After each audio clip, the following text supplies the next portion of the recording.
Hello everyone, this is the Final Bosman, and on this week's episode, I'm finally gonna beat Jacob Lavelle. Welcome to the show. I am Kyle Bosman, and this week I'm gonna pull out all the stops. I'm gonna put on a show, ladies and gentlemen, because for the last few weeks running, I've been losing in ratings to my rival, Jacob Lavelle, and his dumb show, The Last Lavelle. No, don't show it. Please, don't show his show. I have to admit, though, that it is a better product. The Last Lavelle is funnier than my show. It's cooler, and it's smarter, it's hipper. They have better analogies on that show. That website's video player works better than ours. And I can't explain it. I just want to beat him. You know, people are like, Kyle, hey, come on, your show's fine, man. You're doing all right. You still break 100K from time to time.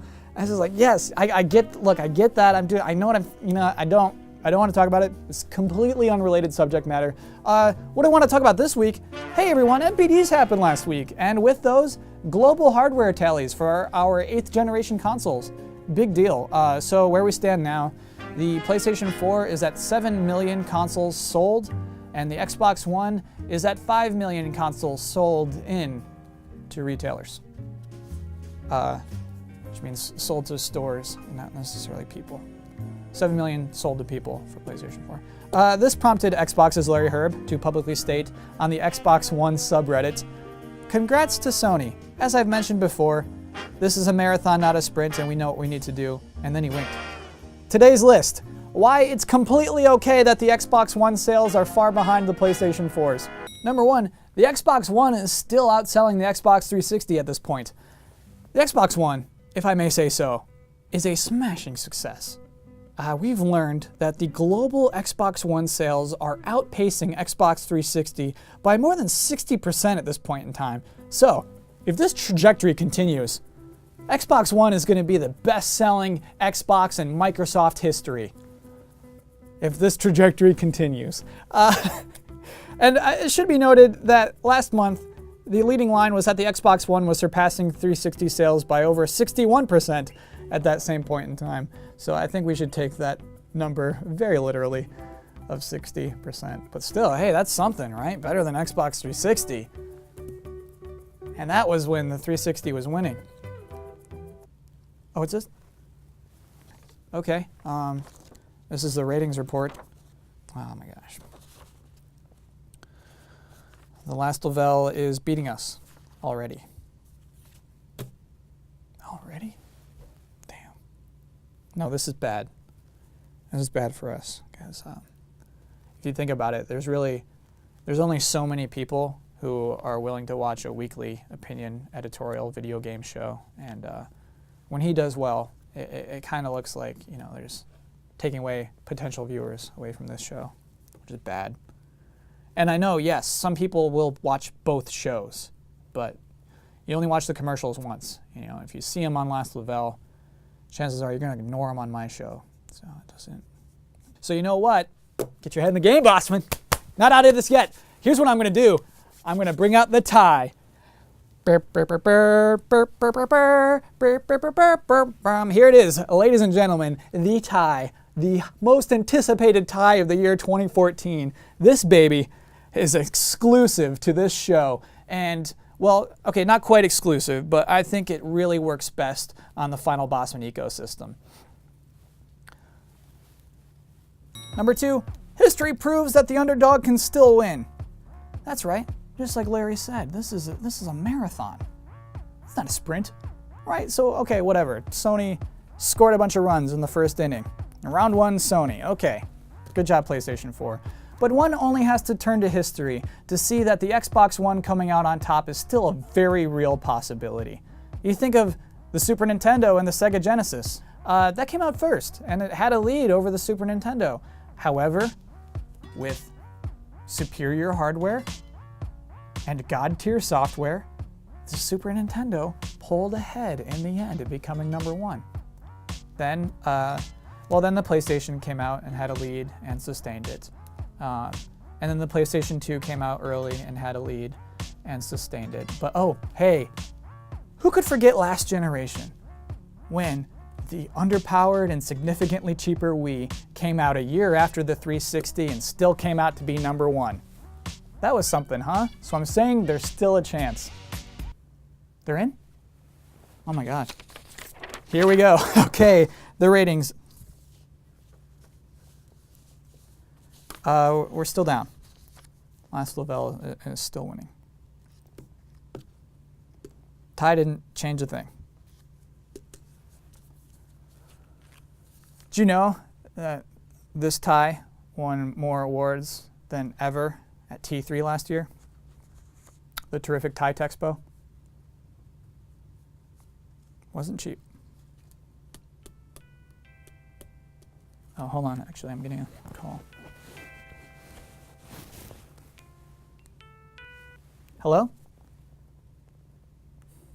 Okay, I understand. That was the tie's designer. She said that the next tie she makes, she's also going to give one to Jacob Lavelle. So, I don't know. I don't know how. If the tie doesn't do anything, if the price cuts don't do anything, I don't know how I'm ever going to beat Jacob Lavelle.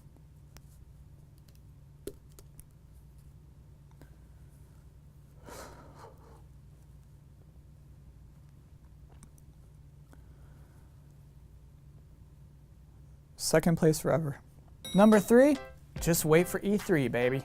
So one of the fun things for me, just as a video games media spectator, has been Phil Spencer's promotion to head of Xbox. I like reading his interviews. He seems like he likes games. He seems more savvy, than things we're used to. He seems like he likes E3, and so do I. So hey man, welcome to the club. Also, if you think of where Microsoft was at this point last year, they seemed out of touch and creepy and mean. They seemed Scroogely. And so I think there's a significant difference in how they seem this year. They seem humble and excited, and that's a fun thing. Edge recently ran an article, Can Microsoft Turn Things Around for Xbox One? Which, by the way, is uncalled for. In which Phil Spencer was interviewed, and he said, I run first-party studios, so I'm all about exclusives. When we talk to people, that exclusive content is the #1 reason that gamers buy a given console. I wonder who the people he talked to are. Probably not the 7 million people who bought a PlayStation 4. I'm assuming they bought it for other reasons than exclusive content, but I like where his head's at. I like that Phil Spencer likes to talk about games. He's a games guy, he comes from games, and he likes games. Another quote I like a lot is when they were talking about the discrepancy of performance between PlayStation 4 and Xbox One. He had this to say, the resolution and fidelity of things that people will be playing on Xbox will be top-notch. You ship with a certain idea about what the profile of a game running on your box will look like, but you learn in terms of what people are really doing and how you can make it most effective for developers. That's a confusing quote for me too. I assume it means one of two things. One, DirectX 12 is going to dramatically change things for the Xbox One. 2, maybe we all need to broaden our definition for top-notch, right? What does top-notch mean to you? It could be 720p and above is top-notch. Is it good? Okay, everyone, got our new ratings report. Well, why would you say it's good? Last Lavelle just got 1 million new viewers. You know what though? I don't care. And this is how I honestly feel, right? So Last Lavelle is probably always going to be a better show. And I think at this point, reasonable to think that that show will always have more viewers. But that doesn't mean that my show is valueless, right? There's still a living person behind this show. I still make it. And so what if I'm not, that there's still things here that you're not going to see on the Last Lavelle. And so, yeah, maybe I should look inward, right? Maybe I should stop making analogies to races that I'll never win. And maybe I should just focus on myself, on my stuff, and how to make this a success in its own right. And I mean, at least I'm still doing better than Edgar Credis and his show, The Ending Credits. That guy, woof, he gets like no views.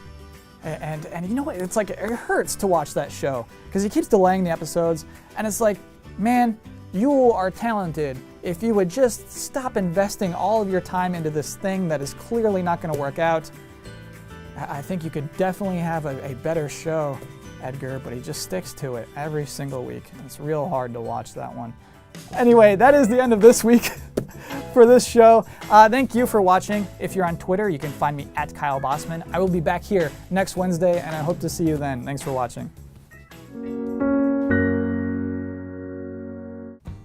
Hello everyone, I am Edgar Credis, and you are watching The Ending Credits. Now, I suppose I should open by acknowledging that yes, last week we did have 53 viewers. However, I can't help but acknowledge this as 53 human beings. And to be honest with y'all, that is mind-boggling to me to even have an impact on one person's life. So 53, I'm touching all your lives.